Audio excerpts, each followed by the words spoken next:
Welcome to Say More from Boston Globe Opinion. I'm Jim Dao, editorial page editor. In modern U.S. politics, no one's star has risen and fallen more times than Joe Biden. His life has been defined by the worst personal tragedy and the greatest professional success. He was the youngest ever person to be sworn into the U.S. Senate and the oldest president. Saying he's had a long and storied career feels like an understatement. But the final months of his presidency, when he dropped out of the race and then saw former President Donald Trump win the election, have cast a cloud over his legacy. So now I'm wondering, how will he be remembered? No one is better to ask than Atlantic magazine writer Frank Foer, who wrote the book on Biden, literally. His 2023 book was called The Last Politician: Inside Joe Biden's White House and the Struggle for America's Future. I'm joined by Frank on Zoom. Welcome, Frank, to Say More. Great to be here. So first, I want to acknowledge that I interviewed your brother, Josh, a couple months ago for the podcast. So I'm working my way through the Foer family. Tell Jonathan he's next. I hope he did good by the family name. He did great. And for those of you who didn't hear the podcast, Josh is a writer and local restaurateur. His other brother, Jonathan Safran Foer, is a renowned novelist. Frank, when your book came out, the Biden presidency was in a pretty good place. Biden had provided relief checks to millions of Americans, passed the Inflation Reduction Act that was full of green energy projects, and massively ramped up COVID vaccine production. All huge accomplishments. But now with Trump's victory, it seems people are forgetting what he achieved and reassessing his entire tenure. When Joe Biden came into office, he defined his presidency by one single objective, which he said that he was the general in this war to defend democracy against autocracy. And the whole purpose of his domestic policy agenda was to show that politics, that democracy could still function despite all the things that all of its naysayers said about it, that it was possible for the government to deliver for its citizenry. And so when we get to the end of the Biden presidency and, Biden is handing off the baton to Donald Trump, it's hard to say that the Biden presidency was remotely successful. On his own terms, he failed because we're on the cusp of perhaps an American autocracy.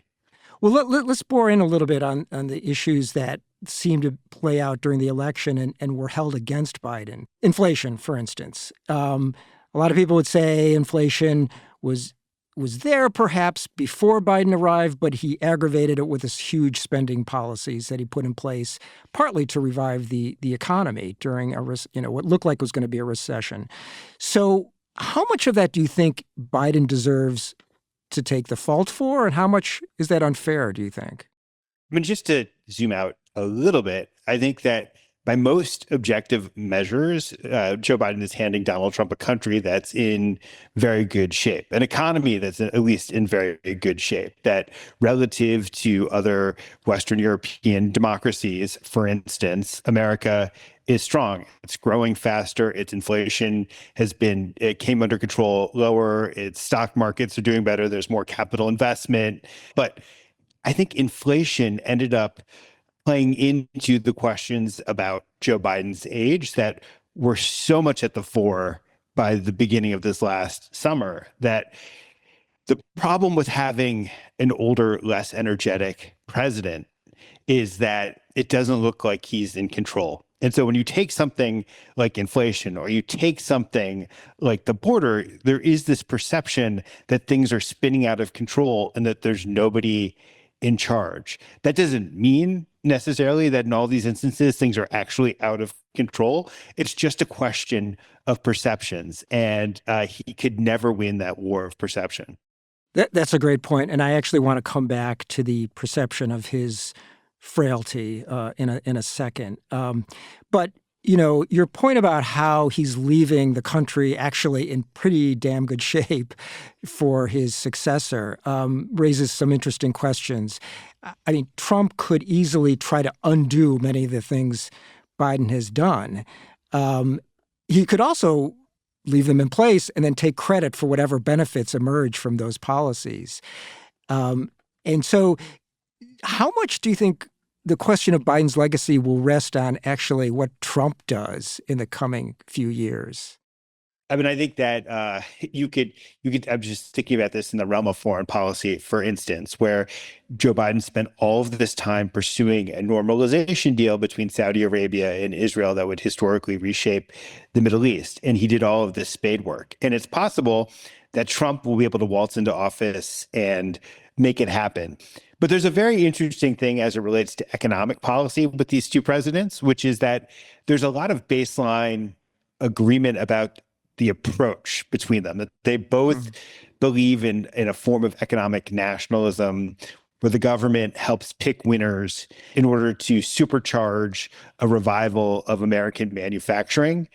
And so there is this kind of broad agreement between the two. I think Joe Biden, in my view, happened to take kind of a much more measured, prudent, saner approach to doing it than Donald Trump's imposition of tariffs and a lot of the emptiness of the Trump agenda. But if Trump wanted to, he could essentially ratify a lot of and implement a lot of Joe Biden's legislative achievements, claim credit for them because it's totally consistent or it's broadly consistent with his approach to economics. Yeah, yeah. It's really interesting, and that really did play out with tariffs a bit, is because Biden kept some of the Trump tariffs in place. And so it'll be fascinating to see if Trump does the same thing with some of Biden's policies. Could we stick on foreign policy for a second? You know, Biden, when he became vice president and then as president, he really was coming from a background of being considered one of the foremost foreign policy experts in the Senate. But then as presidency, he was handed really two huge foreign policy challenges, right? In the Russian invasion of Ukraine, and then October 7th and Hamas's attack on Israel and the subsequent war in Gaza. There certainly seemed to be a perception among many voters that the world had gone out of control, as you pointed out, and that Biden was being sort of manhandled almost by Vladimir Putin of Russia and then Benjamin Netanyahu of Israel. Fair or not, do you think he will be remembered as someone who perhaps weakened the U.S.'s position or standing overseas? I don't, but I think it's a complicated question. When he came into office, the thing that he primarily wanted to do is refocus American foreign policy on the problem of China, of its emerging competition with China. And I think he actually deserves to get higher marks on this than he does get for two reasons. One is that as painful as the Afghan withdrawal was, he did manage to turn the page in the history of American foreign policy, ending the war on terror, ending these longstanding wars that America was mired in so that it could shift its attention to Asia. And I think actually he was pretty successful in reworking international strategy in America's favor in order to contain China. So, for instance, Japan and South Korea had longstanding tensions, and he helped broker better relations between them. He helped create new naval alliances in the Pacific with the Australians. He helped combat China's influence in places like the Philippines and Vietnam. And he helped turn Narendra Modi and India into being kind of closer to a U.S. ally in its rivalry with China. And China is, in fact, significantly weaker now than it was when Joe Biden came into office. Well, what you're saying, in a way, he may look better over time, depending on how these the global politics play out, I suppose. And that sort of brings us to a question I've been thinking about, which relates to Jimmy Carter. So Jimmy Carter, who just recently passed away, you know, he's somebody whose legacy really did seem to evolve quite significantly over time, right? He became sort of a national symbol of political failure, right? Like he had served one term and then lost badly to Ronald Reagan. Inflation had surged during his tenure. There was, you know, the OPEC oil embargo and the disastrous Iran hostage, just like terrible thing after terrible thing. But with his passing, it's been fascinating to me to see all the reassessments of his tenure. You know, that Carter was tougher than maybe people gave him credit for. He was He laid the groundwork for successes that Reagan built on and took credit for in many cases. Do you see parallels there to Jimmy Carter? And how might that work out for Biden, do you think? I think that they both, in their ways, were kind of quietly transformational presidents. That Jimmy Carter, as you're saying, paved the way for Ronald Reagan by beginning the era of deregulation, for instance. Mm-hmm. I think that Biden set out to be transformational on so many different fronts because Biden at core is a fundamentally insecure guy who believes that he was destined to be a great man in history. And so he constantly pushed, and he did a lot of things that I think were much braver than people would have credited him based on his long career. So with domestic legislation, he went for broke and he tried to reinvent the social welfare state. He failed, but he did succeed in getting, what will amount to be probably $1 trillion in tax credits to jumpstart the green economy. He did a lot to try to reposition the state to be more activist in curbing the problem of monopoly and having the state put its finger on the scale on behalf of trade unions. With foreign policy, as I said before, he ended the Afghan war, which ended the war on terror, which was a big move. And then by supporting the Ukrainians, he basically engaged in the largest proxy war against a major European power in generation. I think that his ambitions and the fact that he was probably more successful at any one of these things than anybody could have possibly predicted will be credited on his side of the ledger in the history books, even if it doesn't secure him a place as one of history's greatest. Do you think then that Biden really did think a lot about his own legacy? Is that something that was foremost in his mind, do you think? Absolutely. I mean, there's no question that that's the case. He's somebody who, as you've noted, has been around Washington a long time. He sat across from presidents going back to Richard Nixon. Bo and Hunter Biden would play with him in his office while Henry Kissinger came to visit. He's got that kind of career, and he was interested in American history and even more interested in his own place in American history. And I'm sure that was a primary driver for him. More of my conversation with Frank Foer after a short break.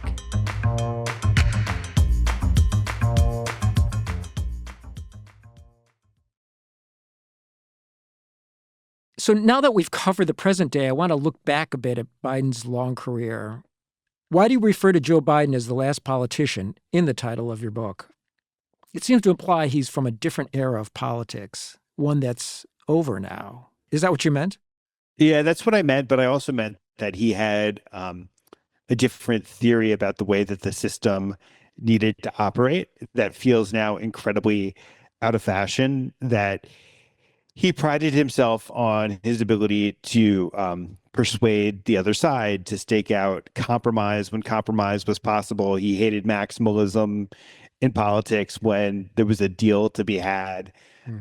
He was always looking to find Republicans that he could work with. Those are things that kind of have fallen so out of fashion in the age of Trump.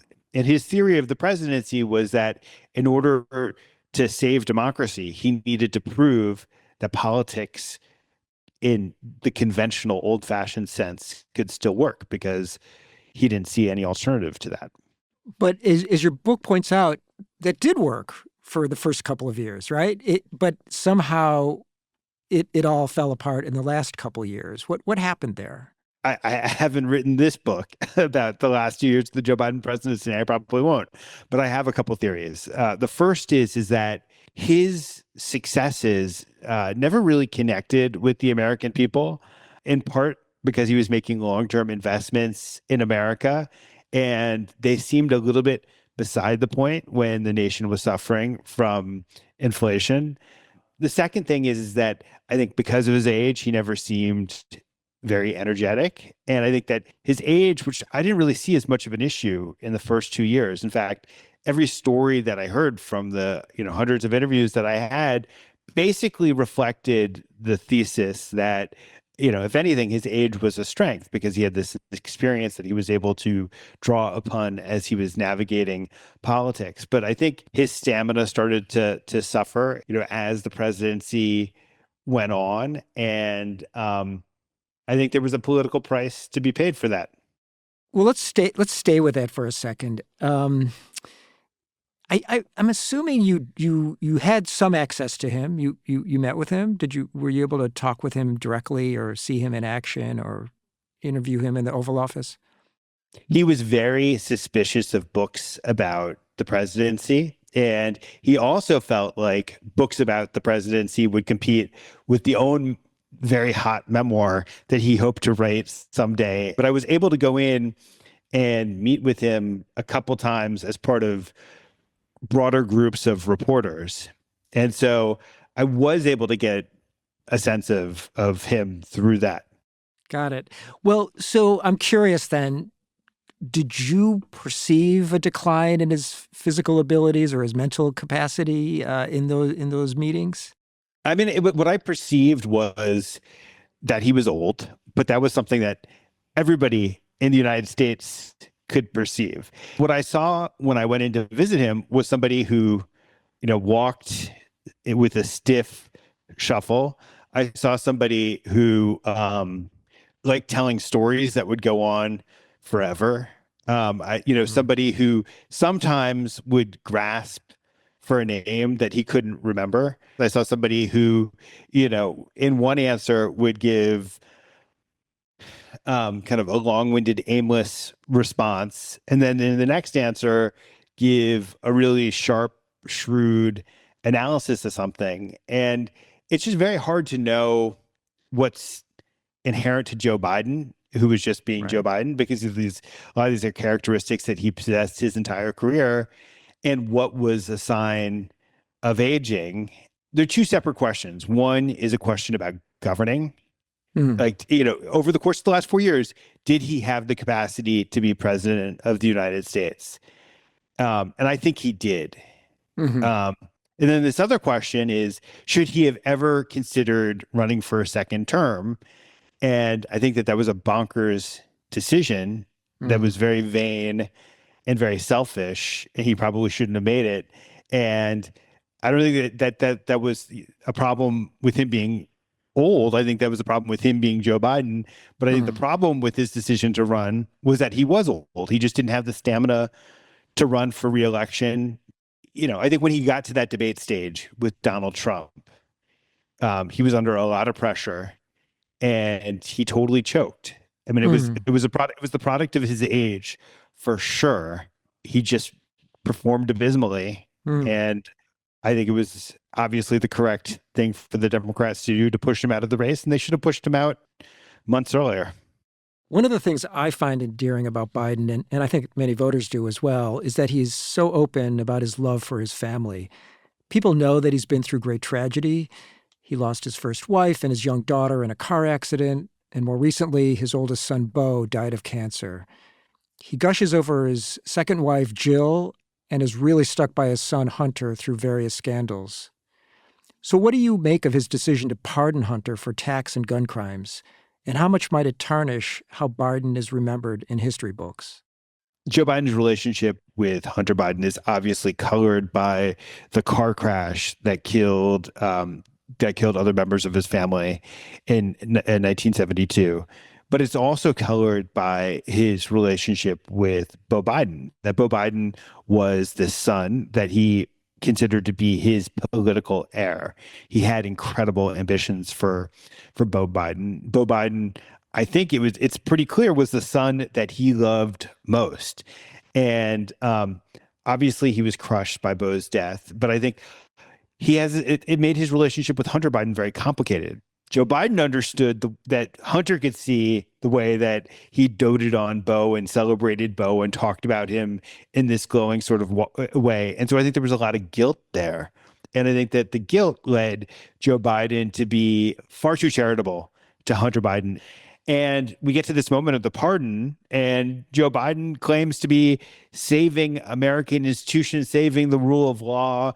Um, and then he does something that undermines the rule of law by pardoning his own son. Even if he genuinely thought that the case against Hunter was unfair, he should have been looking ahead to what was about to happen in a second Trump administration. And when you're president of the United States, your job of president and commander in chief comes ahead of your job as father.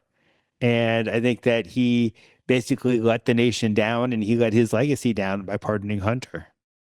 So you don't think historians will look back and look favorably on him showing love for his son in doing this? I think that historians may look back and say that the case against Hunter Biden was unfair, and that he was being prosecuted in an especially zealous sort of way.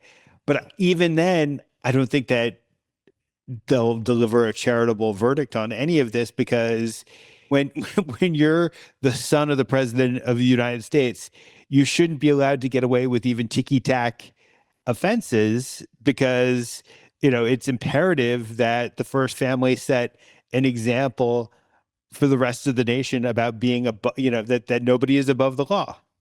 From your time with Biden or talking to many, many of his aides or closest confidants, and just thinking about the man and reading about him, what are the things you think that people don't really understand about his personality or his character? You've mentioned some big, aspects of his personality, like his vanity and his insecurity. Is there anything else that we should be thinking about? Well, I think that the incredible thing about Joe Biden is that you get a couple of extremes in one human being. That there are these moments where he had a real temper. He called it his Irish temper, and that he would get extremely agitated and push on things.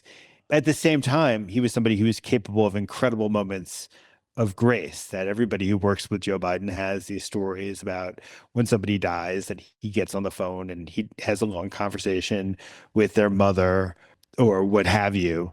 And I think this is part of the Joe Biden that a lot of people are broadly familiar with, is that he actually can connect with civilians out there, with everyday people who come across his transom, which just makes Joe Biden very human. It feels to me like he's among the most human people to ever be president. He doesn't have any superpowers per se. His superpowers are kind of close to the superpowers that a lot of Americans possess. His defects are really similar to a lot of the defects that a lot of us possess in our own lives. They're not extreme. And being so human just meant that his life has always had kind of a certain messiness, that there are ways in which both his successes and defects kind of poke through in ways that are hard to obscure. Well, so now he has less than 2 weeks left in his presidency. If you could sit down with him on January 21st, the first day of his retirement, what would you ask him? I'd really want to know. I mean, since I think everything about his historical legacy comes down to this question about his decision to run again, I'd really want to just drill down with him. Like, what were you thinking? Why were you willing to gamble so much on this sense of your own physical capabilities? I mean, I think one of the things that's so fascinating about the postmortems now is it didn't take any insider knowledge to know that he was too old to run again. Anybody who watched him give a speech should have been able to see that. And yet nobody really piped up. There were very few people who piped up before that debate to say, this is not a good idea. There's a passage in your book where you describe how in January 2021, Trump left a note for Biden in the Oval Office, which is a tradition of presidents handing over the office to their successors, and that Biden described it as a surprisingly gracious note, assuming Biden will leave a note for Trump, which I guess could be the first time in history that two presidents will have given each other such welcome notes, right? Right. Want to venture a guess about what Biden might say to Trump in his note? I'm sure it'll be gracious. Biden's relationship to Trump, as it's played out over the course of the last couple months, is one where he obviously believes that Donald Trump poses an incredible peril to the nation.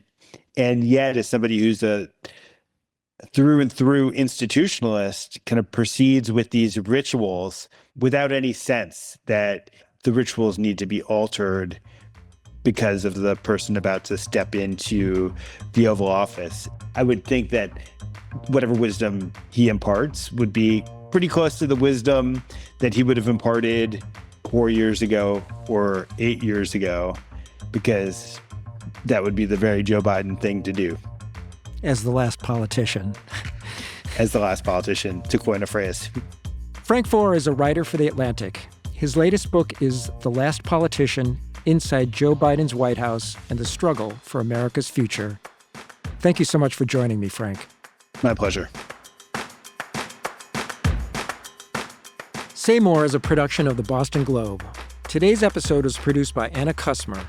Our engineer is Uzair Ahmed. If you like the show, please follow us and leave us a review on Apple, Spotify, or wherever you get your podcasts. You can email us at saymore@globe.com. I'm Jim Dao. Thanks for listening.